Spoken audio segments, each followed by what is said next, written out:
Hey everybody, Drew Dinkmeyer at DailyRoto here, spending a little time with you doing a cash game lineup review for DraftKings for week 2. I entered 5 different cash game lineups into this massive $25 double up.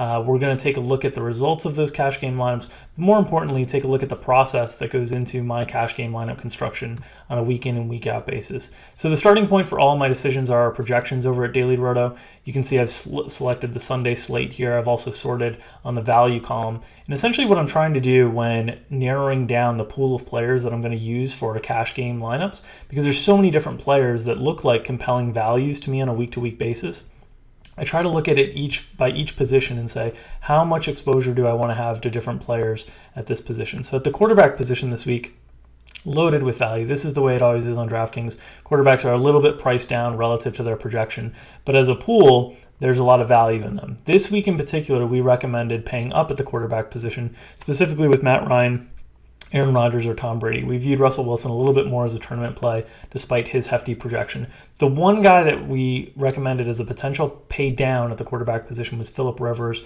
in a favorable matchup with Miami. That was if you wanted to be able to build through higher priced players, Philip Rivers was a way to do that. So that for me was my player pool in terms of the quarterback position. I narrowed it to Matt Ryan, Aaron Rodgers, Tom Brady, and Philip Rivers. Now, unfortunately for me, I didn't play any Tom Brady cash game lineups on DraftKings, and that's ultimately what prevented me from having a successful cash game week because Tom Brady separated himself from the pack so substantially. At the running back position, I went through in our values there. We had very clearly Melvin Gordon and Ty Montgomery as the top values at the running back position. Because they were so far ahead of everyone else, Melvin Gordon by 3 to 5 points on our value spectrum, Ty Montgomery by 1.5 or 2, I used them in all of my cash game lineups. So those were 2 of my running back slots that were filled right away because Melvin Gordon and Ty Montgomery had such a substantial advantage on the rest of the field playing on Sunday in terms of our projections. Other backs that I considered for cash games were Ezekiel Elliott, not Bilal Powell or CJ Anderson. I actually X'd out CJ Anderson from my GPP exposure, which was a big hit. James White, I really liked at 4,000. I didn't consider Todd Gurley or Devonta Freeman, considered them more tournament plays.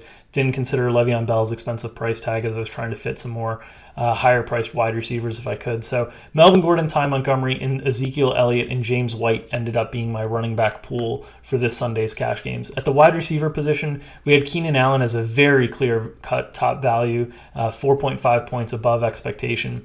Keenan Allen was a player that I locked into my lineups as well. So I had a base of Keenan Allen, Ty Montgomery, and Melvin Gordon as a base for my cash game lineups, filling out 3 of those spots. When we look at the lineups, you'll see all 3 of those players in all 5 different lineup iterations. Then we had Marquise Lee, J.J. Nelson, 2 players emerging into more opportunity, very cheap and not priced for that opportunity due to injuries.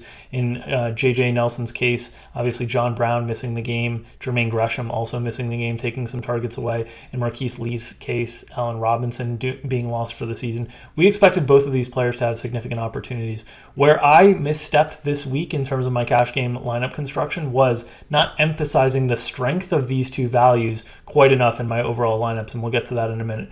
We also had Larry Fitzgerald, Tyrell Williams, but now we're getting a little overboard on Chargers when you're talking about Melvin Gordon and Keenan Allen. So Tyrell Williams for me was a tournament play. Demaryius Thomas and Emmanuel Sanders, again, I was a little bit lacking in confidence. And then if you go down further, we had Julio Jones as the top overall scorer at the position, but a little bit of a negative value just because of that high price tag. But I wanted some Julio Jones exposure into my cash game lineups as well in a week where I wasn't paying up really extensively for David Johnson or Le'Veon Bell. I had the funds to do it, so I was going to try to fit some Julio Jones into those lineups as well. At the tight end position, very clearly for us, Coby Fleener was the top value. I had him in almost all of my cash game lineups. I did mix in a little bit of Charles Clay, mostly because that $100 in a couple of cases got me a player that I was more comfortable with. It ended up being a pretty big disparity between the 2. My Fleener lineups obviously were a little bit stronger than the Clay lineups at the tight end position. Travis Kelce was kind of in that same range as Clay, but I didn't feel the need to spend at the tight end position. I really wish Travis Kelce would have been wide receiver eligible. It would have made me feel a little bit more comfortable with where lineups landed. And then Martellus Bennett and below, we viewed largely as tournament plays. You can also get into the defense projections where we looked at on DraftKings I had a number of defenses that I was considering for cash games, but ultimately it came down to, for me, looking for a little bit of value from the position. And while these are sorted by points per dollar, and the Bears and Colts extremely cheap tags make them, one of the better point per dollar plays, I was looking at the Chargers and the Chiefs, and then the Ravens if I could get up. They were the team that we projected for the most points this week, and the team that I really wanted to emphasize on defense if I could. So with that in mind, in terms of a player pool, let's look at some of the actual decisions that I made to build some lineups this week. This is the first cash game lineup that I built, and it's actually the worst performer of the 5. All 5 lineups that I built in this $25 double up did not cash. It was a very difficult week for me from a cash game perspective. Fortunately, I had some good GPP performances that kind of held up the week, and we'll do some videos on those as well. But to look at the cash game selection, we talked about Melvin Gordon, Keenan Allen, and Ty Montgomery as the 3 players that were key cogs in all my different cash game lineups, and you will see them across all. You'll see a lot of Coby Fleener as well, and then you'll see a lot of Chargers and Chiefs defense. So the decision points for me really were rotating the quarterbacks around, where I used Aaron Rodgers, Matt Ryan, and Phillip Rivers. So Aaron Rodgers and Matt Ryan were similar price points. And then that left me deciding on wide receivers. And the big mistake that I made this week from a cash game lineup perspective was I wasn't confident enough in using J.J. Nelson and Marquise Lee together. And had I done that, I would have had much more success. But you'll see in each of these lineups, I ended up splitting the 2 apart, thinking maybe together, maybe that's a little thin from a lineup perspective. What it would have done is it would have created enough salary relief for me to get up to Tom Brady, who I ended up having no exposure to. So I tried to play the middle tier in wide receivers, and unfortunately, the wide receiver that I landed on most often and most frequently was Larry Fitzgerald. And Fitzgerald, obviously a very good matchup with the Colts secondary, the same matchup that I was excited about with J.J. Nelson, but I was concerned enough with Carson Palmer's play that I didn't want to pair the 2 together, which also led to a devastatingly low amount of J.J. Nelson in these cash game lineups because I had more Larry Fitzgerald. So Larry Fitzgerald was kind of a pivot point for me that made a lot of lineups look really bad this week. This is the first one, but they all kind of fit together in a similar build. And when I went up to Ezekiel Elliott to get some exposure here, that put me in the mid-tier at wide receivers along with Marquise Lee. So that was the first cash game lineup. The next one, you'll see a very similar approach. This one with Phillip Rivers allowed a little bit more room to spend up if I wanted to, so I was able to go instead from Ezekiel Elliott to Julio Jones in the flex spot, but pretty much the same type of lineup construction here. Melvin Gordon, Ty Montgomery, Keenan Allen, Larry Fitzgerald, Marquise Lee, Coby Fleener. This is basically a 2v2 from the previous lineup before. So Phillip Rivers and Julio Jones over Aaron Rodgers and Ezekiel Elliott. Chargers defense the same, everything else is the same, just a 2v2. And this is the way I try to work in to get exposure to lots of the different plays that I like on a given week. Rolling through some of these other cash game lineups that I had, and you'll see they all kind of score similarly because there's not a lot of differentiation between them. It's just extending the boundaries of the cash game players to the players that I really like on a given week. This one is a James White lineup instead of Marquise Lee or J.J. Nelson. And while James White was great and did his job, and it allowed me the room to pay up for Julio Jones since I still have Phillip Rivers, again, I got stuck in this middle point with Larry Fitzgerald that really hurt a lot of lineups. And I just didn't have quite enough to get up to the Chiefs D over the Chargers D, which was another 8 points that it cost me there. The final lineup, or the final 2 lineups that I had, these were Matt Ryan lineups, I believe. Matt Ryan, Ezekiel Elliott. Again, since I don't have Julio Jones on this lineup, I got my Atlanta exposure through Matt Ryan. I still have that Melvin Gordon, Keenan Allen, Ty Montgomery group. And instead of the Aaron Rodgers, Larry Fitzgerald Chargers, this is just a Matt Ryan, Tyreek Hill, who underperformed as well. That mid-6s wide receiver area was a real struggle for me this week.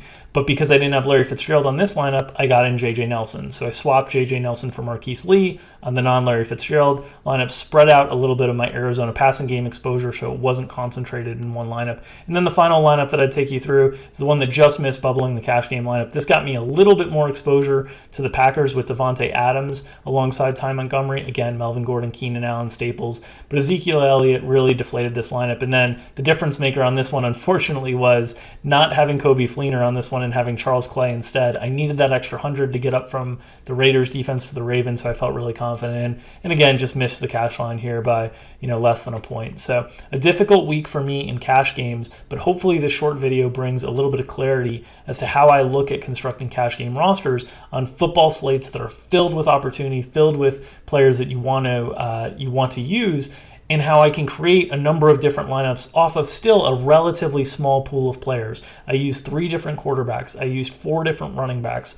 I used, I believe it was 5 or 6 different wide receivers, not that many, 2 different tight ends, and 3 different defenses with 2 main defenses. So a tight pool of players, but constructing some different lineups to get you different exposures. So hopefully those lineups can minimize some of the variance associated with one big dud. For me, in this case this week, Ezekiel Elliott and Larry Fitzgerald were 2 of the biggest duds on the entire slate, and I had exposure to them in basically 80% of the lineup. So it was a little bit of a difficult week for me to overcome from a cash game perspective, but hopefully this gives you all out there that are playing cash games, that are looking for ways to diversify and smooth out your cash game performance by using a more expanded player pool, that this is a way that you can help understand how I go about doing it. So that's it for the DraftKings cash game week 2 lineup review. Hopefully this is useful for some of you out there that are constructing cash game lineups. It wasn't a profitable week for me in cash games. Hopefully it was a profitable week for you, and here's to many more of those the rest of the season.